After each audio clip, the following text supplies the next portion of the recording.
Hey Flower Tribe, it's Kelly Lehman from Cranberry Fields Flower Farm again, and I just went live to show you some great tips on how to take care of your hydrangeas during a heat wave. And during that video, which was literally like, I don't know, 10 minutes ago, I told you can make bouquets from some of those spent blooms that kind of got burnt up on the stems. So I thought it was a good idea to show you what it actually looks like when it's done. So this is my completed bouquet, and I'm going to show you exactly how I did that. And these are blooms that were literally burnt up. So these aren't by any means like the primo, beautiful, bright blue or bright pink hydrangeas that you see on the hydrangea bushes. But I have to show you, it looks like a beautiful antique bouquet if you use some of those spent blooms. And there's a lot of treasure on these hydrangea plants if you kind of look like underneath some of those stems. And that's where I found most of these blooms. So a lot of these were found like underneath where like you normally don't look. I actually went like, like I really, really looked deep inside the plant to get most of these blooms. And let me take a look over here at my hydrangea bush and I'll show you kind of like what that looks like. So I came out here and like you could see there's like one in the back. I can't get to that one right now, but there's a beautiful one in the back. It looks very antique-ish and it's almost like looks washed out from here. But if you get closer to some of these flowers, like this guy looks really, really washed out when you're looking at it. But if you just kind of flip it up, you'll see that there's brighter colors that are underneath that the sun hasn't affected so badly. And so what I'll do is I'll just come in here in the morning. It's important to do this in the morning before the plant gets exhausted. And I'm going to give it a clip right above a fresh set of leaves. And, oh, let me grab this guy. And I'll show you how beautiful this bloom looks. I mean, isn't that amazing? But if you look at it, from like, the get-go, it looked kind of beat up. It looked kind of brown. It didn't look like it was anything special. But what I'll go in here is I'll kind of flip them, up to get the best side of the plant or the best side of that flower facing me. And then I'll make a bouquet out of them. I'll wind up getting all the leaves. I kind of strip off all the leaves. And then sometimes, listen, there's a little bit of crispiness left over. So sometimes I'll just come in here and I'll give some of those crispy blooms that are kind of brown. I'll just give it like a little bit of a haircut. So I'll either use my fingers or I'll use like a little clipper and I'll just get rid of some of those super, super crispies. And then I just kind of gather up all the stems.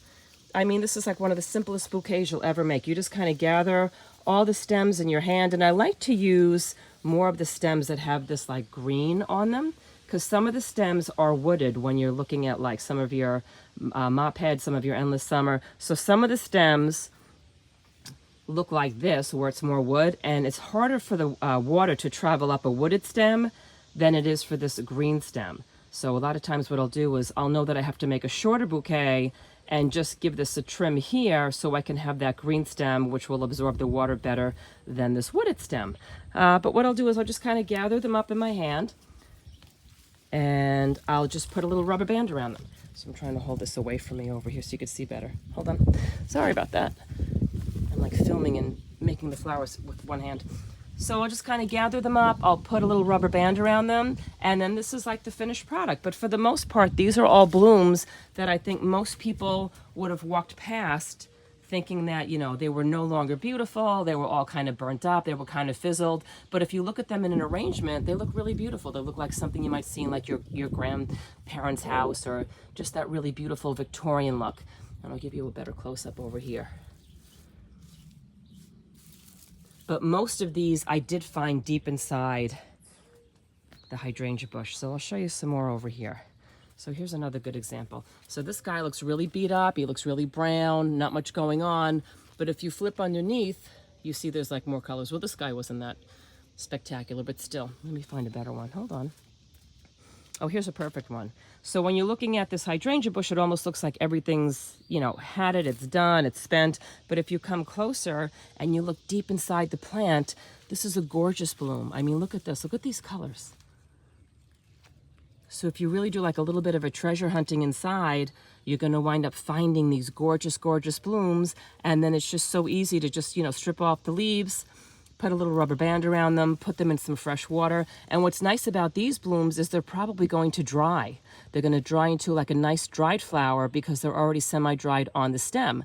And then you're going to have a beautiful dried flower arrangement in just a couple weeks. And what I do with that is I make sure when I bring this bouquet inside the house, I make sure that I leave it someplace where it's not in direct sunlight. It's kind of like in like a cooler, a darker place, and then this way these blooms dry out really beautifully. So that's my quick little tip for today, guys. And if you want to check out that other video about hydrangea care during a heat storm, or like a heat stroke, or like a heat wave, oh my gosh, I need my coffee, then you could check that out too. So thanks again for joining me in this video, you guys. Here's one more look at that finished product. And once again, I just gathered them up, and that's it.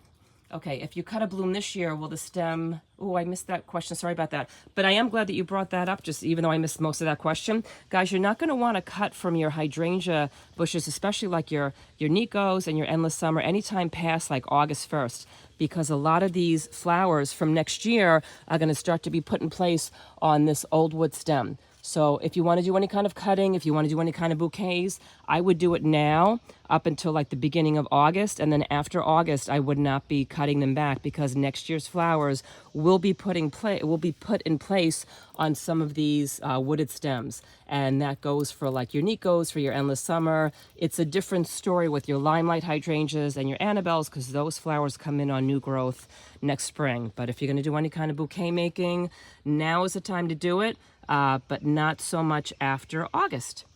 Okay, guys, I think I have about 60 Hydrangea Care videos on my Kelly Lehman YouTube channel, so check those out if you want more tips on how to grow beautiful hydrangeas.